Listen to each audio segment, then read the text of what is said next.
ఇంత సంగీతం తెలిసిన నాన్నగారు ఘంటసాల వెంకటేశ్వరరావు గారు ఎప్పుడైనా అంటే కచేరీలు చేయడం, శాస్త్రీయ కచేరీలు చేయడం ఆనవాయితీ ఉండేదా ఆ రోజు?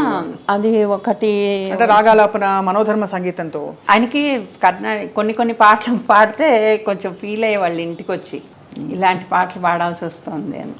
ఓహో, అంటే కొంచెం మాస్ పాటలా సాహిత్యాలు అవి, కానీ అన్నిటికీ అంత జస్టిస్ చేయడం అది తర్వాత. కానీ ఏంటంటే కర్ణాటక ప్రాక్టీస్ చేస్తే గొంతు బేస్ వచ్చేస్తుంది. లీల గారికి చెప్పేవాళ్ళు, నేనే విన్నాను చాలాసార్లు.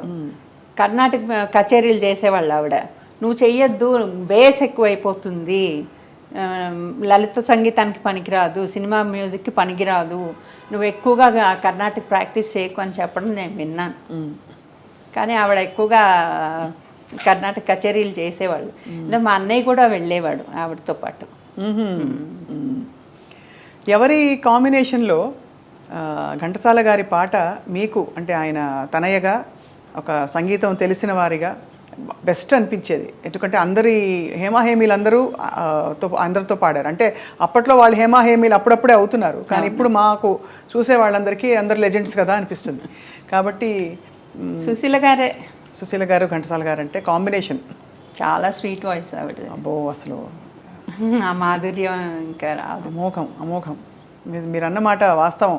కానీ గొప్ప విశేషం, కానీ ఎల్లారేశ్వర్ గారితో పాడిన పాటలు వింటే అసలు ఎంత డల్గా ఉండేవాళ్ళు కూడా హుషారెత్తిపోతారు. ఏ పాట, ఒక పాట ఉదాహరణ ఇస్తారా? ఆకులు పొక్కలు ఇవ్వద్దు, నా నోరు ఎర్రంగా చెయ్యొద్దు, ఆశలు నాలో రేపొద్దు, నా వయసుకు అల్లరి నేర్పొద్దు. అందరి వయసుకి అల్లరే నేర్పించేసేవాళ్ళు. అది రిహార్సల్స్ ఇంట్లో జరిగింది. మధ్య మధ్యలో ఆవిడ లోపలికి వచ్చి వదినా మా అమ్మని వదినా నాకు వేడి నీళ్ళే కావాలని వాళ్ళు, వేడి నీళ్ళు కావాలి అని. కానీ మేము అందరం ఇంట్లో ఉండేవాళ్ళం. ఆవిడ రిహార్సల్స్ అంటే చాలా హుషారుగా ఉండేది అనమాట. Janaki garu, she is a family friend. Janaki గారును వాళ్ళ హస్బెండ్ రాము అని ఉండేవాళ్ళు. వాళ్ళిద్దరూ అన్ని రికార్డింగ్లు అన్నీ పూర్తి అయిపోయాక ఆవిడవి, అంటే నాన్నగారు పోయాక వచ్చి అమ్మ దగ్గర ఎంత రాత్రి అయినా సరే వచ్చి అమ్మ దగ్గర ఒక గంట సేపు స్పెండ్ చేసి వెళ్ళేవాళ్ళు. ఓహో, అంత ఆత్మీయత ఉండేది. అవును.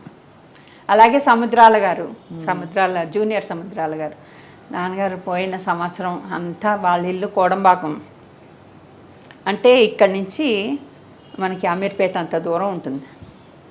అక్కడి నుంచి రోజు సాయంత్రం నడుచుకుని వచ్చేవాళ్ళు. వచ్చి అమ్మ దగ్గర రాత్రి 8 గంటల దాకా కూర్చుని తర్వాత ఇంటికి వెళ్ళేవాళ్ళు. వాళ్ళతో ఉన్న అనుబంధం వేరు. వాళ్ళ మనవరాలనే మా అబ్బాయికి చేసుకున్నాం. వాళ్ళు కార్డు మీద సంగీత సాహిత్యాల మేలు కలయిక అని రాశారు వాళ్ళ ఫ్యామిలీ వాళ్ళు. చూద్దాం, వస్తారేమో ఫ్యూచర్లో. వాళ్ళిద్దరిలో ఎవరు వచ్చినా మనకి సంతోషమే. అవును, అంతే కదా. ఈ అద్భుతమైన ప్రయాణం జరుగుతున్న టైంలో మీరు విని అబ్బా అని చాలా చాలా అసలు అద్భుతంగా ఉంది ఈ పాటని నేర్చుకోవాలని అలా ఉన్న పాటలు చాలా ఉండుంటాయి కదా. నేర్చుకోవాలని అంటే అట్లీస్ట్ వినికిడి మీద చాలా బాగా ఇంపాక్ట్ ఇచ్చిన ఒక పాట ఉందండి. దానివల్ల అంటే ఆ పాట వల్ల నా అలవాటుని మార్చుకున్న ఒక పాట ఏంటంటే ప్రైవేట్ రికార్డు, జంజాల పాపయ్య శాస్త్రి గారి పుష్ప విలాపం. పువ్వులు పెట్టుకోను నేను, పెళ్ళిలో కూడా పెట్టుకోలేదు. మా వాళ్ళు వచ్చేసి ఇదేంటిది పెళ్లి కూతురికి పూలు జడేయకుండా ఓ కట్టేసేసి వేసారు. నేను మనసులో సారీ అని చెప్పుకుంటున్నా వాటికి. అదే నిజంగా ఆ పాట అంటే పూలు దారాలతో గొంతు కురి బిగించి, అంటే అయ్యో బాబోయ్ చంపేస్తున్నామా వాటిని.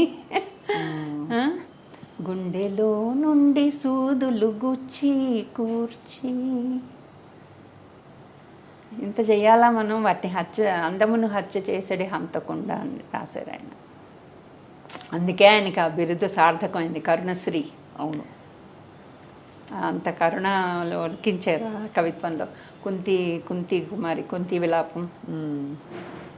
దాంతో ఎక్కడైనా ఎవరైనా పేరెంటాలకి వాటికి వెళ్తే పూలు ఇస్తారు కదా, తీసుకొచ్చి తులసి మొక్కలో పెడతా. పూజలకి పువ్వులు పెట్టాలి దేవుడికి అంటారు. మనసులో చాలా బాధగా ఉంటుంది. ఆ టైంకి వాళ్ళు పెట్టేసి సరే దేవుడి దగ్గరికే చేరుస్తున్నాం కదా అని మళ్ళీ మర్నాడు పొద్దున్నే తీసి అవన్నీ మొక్కలో పెడతారు.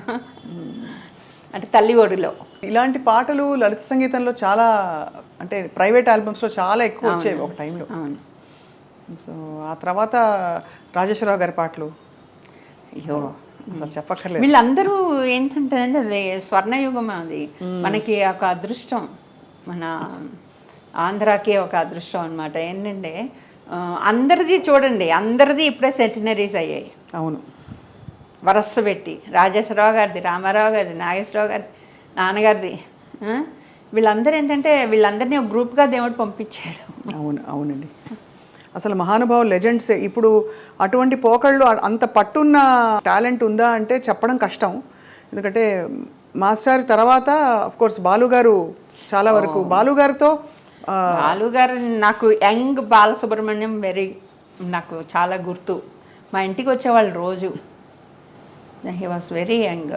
మేము ఇంకా చిన్నపిల్లలం అనుకో. రోజు వచ్చేవాళ్ళు మా ఇంటికి. అప్పుడెప్పుడే బడ్డింగ్ ఆర్టిస్ట్. రోజు వచ్చేవాళ్ళు.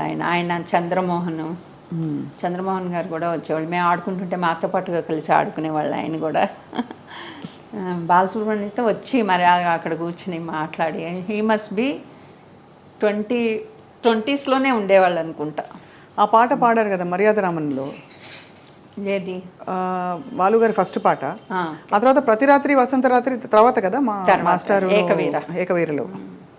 ఇద్దరు యూనిక్ గా ఉంది. అందులో కాంపిటీషన్ అంటే భానుమతి గారితోనే చెప్పుకోవాలి. అవునా? వాళ్ళిద్దరు పోటీ పడి పాడటమే. నాన్నగారితోటేమో అలా పోటీగా ఉండేవాళ్ళు, అమ్మతోటి విడదీరేని స్నేహం ఆవిడకి. భానుమతి గారిది ఏడతానున్నాడు బావా. అసలు ఏం పాట! ఇద్దరు గగన సీమలలోన అనంగానే అసలు ఎక్కడ లేని ఒక పొంగుకొచ్చేస్తుంది. ఈవిడ కూడా జిలుగులు మేడం, అమ్మ భానుమతమ్మ గారు. మమతలెరిగిన మేఘమాల, బుజ్జి బుజ్జివన్నీ. ఆవిడ అసలు యునిక్. అలాంటి వాళ్ళు ఎవరు ఇంక మళ్ళీ రారు. అవును. వాళ్ళ ఇంటికి ఎప్పుడు వెళ్ళేవాళ్ళం. బాగుండేది. కానీ మీరు నాటకాలకి, రేడియో నాటకాలకి పరిమితం అవ్వడం మాత్రమే కొంచెం అప్పుడప్పుడు అయ్యో అనిపిస్తుంది. మంచి పాట, సంగీతం మీరు వీణ అంత నేర్చుకున్నారు. నేర్చుకున్నాను. ఇంకా అక్కడితో అయింది. కానీ నాకేంటో నిజంగా అంటే డ్రామాలు కూడా ఈజీగా ఉండేది. అంటే ఒక్కొక్కటి బాగా వస్తూ మళ్ళీ మళ్ళీ పిలుస్తుంటే న్యాచురల్లీ ఇంట్రెస్ట్. ఇప్పుడు వేస్తున్నారా, కంటిన్యూ చేస్తున్నారా ఏమన్నా? లేదండి, ఇప్పుడేం చేయట్లేదు. ఇప్పుడే వీణ ఆ మధ్య కీబోర్డ్ నేర్చుకుందామని ఇక్కడ క్లాసెస్కి వెళ్ళాను. అంటే కోవిడ్ ముందర. అది అనుకుంటే ఆ మాస్టర్ ఏం చెప్పేవాడంటే నొటేషన్స్ చూసి వాయించాలి. బుక్ వాయిస్తుంటే అది కష్టంగా ఉండేదన్నమాట. వాళ్ళ లండన్ స్కూల్ కదా అది.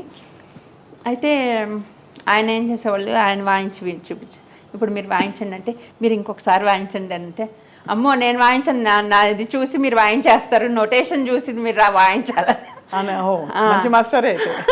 నొటేషన్ చూసి వాయించండి, మీరు ఇంకోసారి వాయించండి అంటే మీరు పట్టేస్తారు మేడం, నేను అలా చేయను అని. అంటే నాకు అలా వచ్చేసేది. ఏదో ఇప్పుడు కొత్త పాటలు ఉన్నాయి కదా. ఏం పాటలు ఇప్పుడు బాగా? మహేష్ బాబు సాంగ్స్ ఇవన్నీ అవన్నీ కూడా వాయించేసేదాన్ని కీబోర్డ్ మీద. సో అయితే మీకు ఈ ప్రావీణ్యం ఉంది బాగా మీకు, అంటే సంగీత పరికరాలు చేస్తుంది. ఆయన ట్రైనింగ్ కదా సంగీతరావు గారు. ఇంత మాధుర్యం నింపుకున్న ఘంటసాల గారు ఏమి ఇష్టపడి తినేవారు భోజనం? ఆయనకి ఫేవరెట్ వంకాయ కూర. వంకాయ వంటి ఏమిటది కూర, ఇంకా శంకరుడు వంటి దేవుడు, పంకజము వంటి భార్యయు ఏదో నాన్నగారికి వంకాయ కూర, పచ్చి పులుసు అవి ఇష్టం. కింద కూర్చొని తినేవాళ్ళు.